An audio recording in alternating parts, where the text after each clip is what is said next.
I don't want to waste your time. There are two main reasons why Hamza blew up like he did.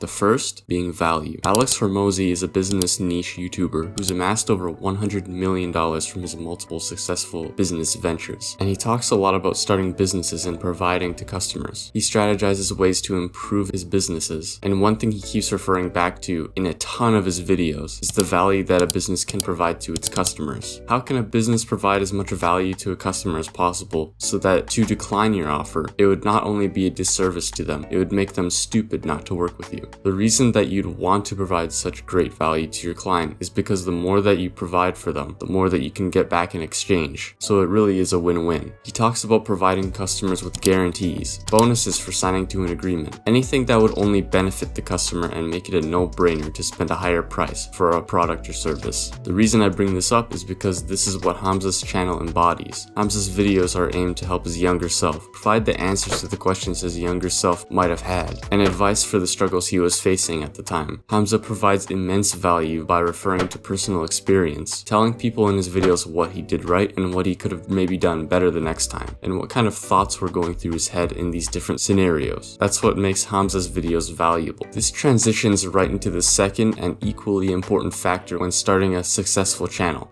You. The answers are all already online. Anything you could possibly think of, any questions you have or ever will have already been asked and answered online. So then why do people watch Hamza? He's providing value, sure, but the value is already there for the taking online. Whether it's from a text-to-speech narration of Marcus Aurelius quotes or some internet forum from 15 years ago. So then why do people watch Hamza? Because there is only one of him. Nobody else in the entire world has seen the world through his eyes, done the things he's done, and felt the things he's felt. Same can be said about you, or me, or any one person, and yet we are all very similar, struggling through similar things, having similar thoughts. And so it's reassuring to hear someone so similar to us, only further along on his journey, tell us that things can be better. The second half of becoming successful like Hamza on YouTube is to just be yourself. What kind of things do you like? How do you respond and feel towards certain things? What paths have you chosen to walk? What worked for you and what didn't? This is why Hamza is successful, and this reason coincides with providing value as well, because he was in our position once, and he remembers the things that were causing him the most pain. So instead of shoving a bunch of nonsense into his videos, sourced from several different regions of the cesspool we call the internet, all compiled into one video, then not only is it just a jumbled mess of slightly relevant information, at that point it wouldn't even be Hamza's advice, but just general advice that probably applies to everyone. This is like a third combined reason for why he blew up, and this is something he's spoken about himself. He calls it synthesizing. No, not that one. By definition, synthesizing is combining any number of things into a coherent whole. He uses his own personal experience, what pained him the most, and then does research and actionable steps to improve himself, to see what works and what doesn't, and then records his findings and combines them into one coherent video. The format of his videos is nothing new, just sitting in front of a camera talking, little to no editing. We've seen this format tried and failed. The things he talks about, self-improvement, girls, testosterone, building muscle, all of these things have also been talked about a crazy amount on YouTube, and yet not all people who start a channel to talk about them make it as big as Hamza.